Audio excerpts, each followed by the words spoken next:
This video will cover everything you need to know about the upcoming stimulus check, how close Congress is to passing it, and when to expect payments if the bill passes. We'll also go over additional proposals in the bill like unemployment benefits and the return to work bonus. As everyone is probably aware, Congress passed the CARES Act in March, which totaled over $2 trillion. The entire act came up to over 300 pages, and highlights include the $1,200 stimulus check that was sent to individuals earning less than $75,000, or $2,400 sent to married couples earning less than $150,000, plus $500 per child under the age of 17. Payroll tax deferral for employers, the ability to withdraw up to $100,000 from your 401k without paying the standard 10% penalty fee, $350 billion dedicated to small businesses to help prevent layoffs, $500 billion in loans for large corporations, and then finally an extra $600 per week on top of the normal unemployment benefits to everybody who lost their job. And that $600 unemployment benefit is of particular interest right now because it's actually expiring at the end of this month. My name is Alex Ray, and I make videos every week on all things personal finance, so be sure to hit that subscribe button if you want to see more videos like this. And if you haven't already, be sure to hit that like button for the YouTube algorithm. So in May, in order to address the struggling economy, which by the way has officially been declared a recession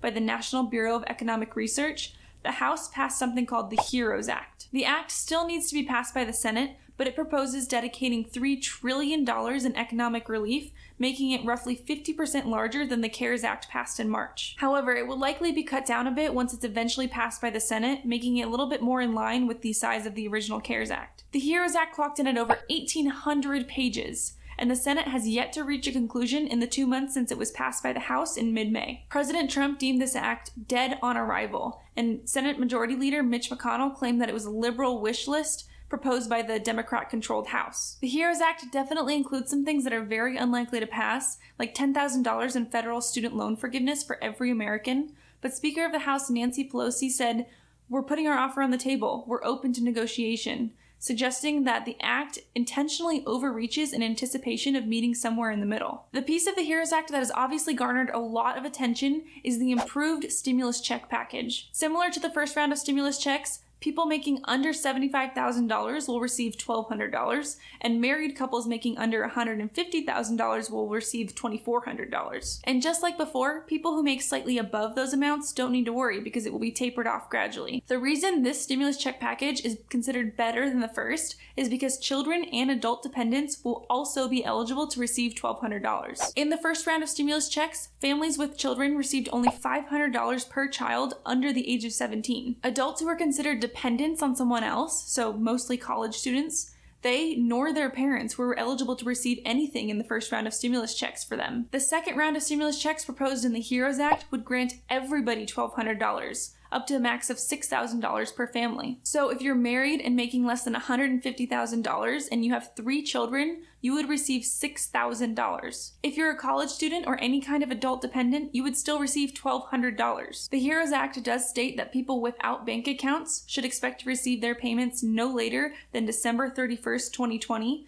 but based on what happened with the first round of stimulus checks, most people should probably expect to receive their payments within 3 weeks or a month after the bill passes, either deposited directly into your bank account or mailed to you via a check, if you're eligible. However, a few days ago, White House economic advisor Larry Kudlow stated in an interview that the upcoming round of stimulus checks would likely be less than $1,200, and the income limits would be reduced, targeting the lower class income earners and the unemployed. This contradicts a statement President Trump said in an interview just 2 weeks ago to Fox News. "I support actually larger numbers than the Democrats, but it's gotta be done properly. I want the money getting to people to be larger so that they can spend it." Given the enormity of this bill's impact, there are unsurprisingly a lot of differing opinions on how the federal government should handle a second round of stimulus checks. Bernie Sanders said last month that every man, woman, and child should receive $2,000 per month right now, retroactively applied to the last 3 months. However, given the current direction of Senate discussions, I don't think it's very likely that something like this would happen. Basically, it is likely that there will be a second round of stimulus checks,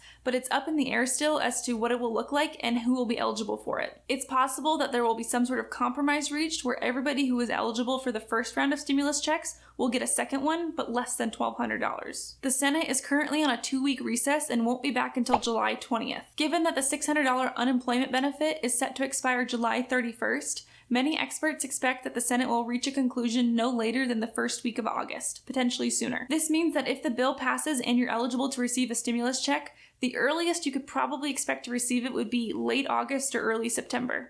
Please excuse the jarring change in scenery, but I realized while I was editing this video that I forgot to include something important. So currently, Americans pay a flat 7.65% tax on income for Social Security and Medicare. Your employer also pays the same rate for a combined total of 15.3% tax on your income. A few weeks ago, Trump announced that he wants the next stimulus package to include a temporary payroll tax deduction. The theory behind this proposal is that it would let both you and your employer keep more money in your pocket after paying your dues to Uncle Sam, which you would then in turn spend and help revitalize the economy. If the Social Security and Medicare tax is cut completely, it's effectively like you receiving a 7.65% raise. And there is actually a precedent for at least a temporary partial reduction. In 2011 and 2012, the federal government reduced these taxes by a couple percentage points to help recover from the recession. However, critics of this proposal say that it doesn't help Americans who are unemployed, because they don't pay Social Security or Medicare taxes, so there's nothing to be reduced. And because it's based off of a percentage of your income, lower income Americans will receive less money back than people who are making high incomes. And high income earners aren't really the people that need economic relief right now. Another criticism of this proposal is that it takes away funding from the already severely underfunded Social Security and Medicare programs, pushing that problem to future generations. It's not clear yet whether this payroll tax cut will go into effect, but Trump has made it pretty clear that he's strongly in favor of it. And speaking of Trump, another proposal that he's expressed support for is the American Tax Rebate and Incentive Program Act, or TRIP, more commonly known as the Explore America Tax Credit. Basically, it would give you 50 cents back on every dollar you spend towards domestic travel and dining, up to a maximum of $4,000. This cashback would function as a tax credit, so if you owe money come tax time, it would go directly to the amount that you owe. Otherwise, it would go straight to your pocket. And the idea behind this proposal is that by incentivizing people to spend money on two of the industries that have been hit the hardest, those industries should start to recover. And the criticism for this idea is fairly obvious. Pretty much all medical experts and health organizations right now strongly discourage any unnecessary travel and gathering in public spaces, like enclosed dining rooms. Encouraging people to ignore that advice by offering tax credits to engage in that exact behavior will probably have a pretty negative impact on the spread of cases. Like everything else currently being discussed by the Senate, nothing is set in stone yet, so we'll just have to wait and see whether this tax credit will be included. And with that, back to your regularly scheduled programming. If passed, the HEROES Act would also extend the current $600 unemployment benefit to early 2021. This extension has faced some criticism so far, namely that some politicians believe that it disincentivizes people to return to work. Roughly 2/3 of people on unemployment benefits right now actually make more money on those benefits than they did previously at work. However, supporters of the $600 per week unemployment benefit extension say that not everybody has a job to return to, nor would it be responsible to at this point, especially in industries revolving around travel and entertainment. Although many states have reopening plans drafted for July and August, given the rising number of cases, it's very likely that we'll be back to similar shutdowns that we experienced earlier in the year, which prompted the unemployment benefit in the CARES Act in the first place. According to an interview last week with Treasury Secretary Steven Mnuchin, if the unemployment benefit is extended past July 31st, it's very likely that it will be capped at no higher than a worker's usual pay. Mnuchin stated that the original intention of the unemployment benefit was to aid people who were unable to return to their jobs.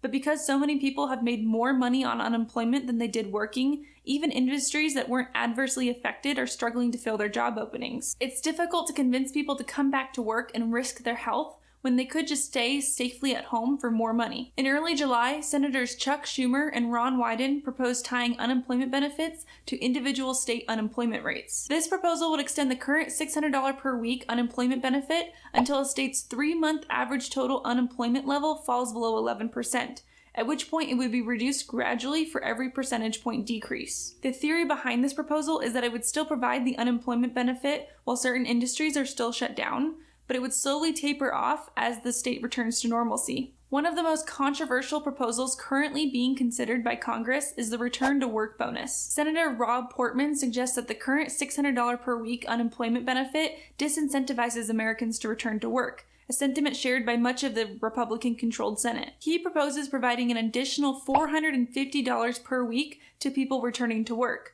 saying that this would save the taxpayers money in the long run because it would incentivize people to get off of unemployment benefits. Another proposal by Senator Kevin Brady includes giving Americans a one-time lump sum payment of $1,200 who return back to work, on top of whatever stimulus check package is ultimately passed by Congress. Critics of these proposals claim that they ignore the entire root cause of unemployment rates in the first place, which is namely the pandemic, and reopening the industries and going back to work will only increase cases. It's also a huge slap in the face to essential workers who have been risking their lives for the past 4 months to keep our society functioning, many of them making less than they would on unemployment benefits, because none of them would get any sort of return to work bonus since they were never laid off in the first place. Whether some sort of return to work bonus will ultimately be passed is still up in the air.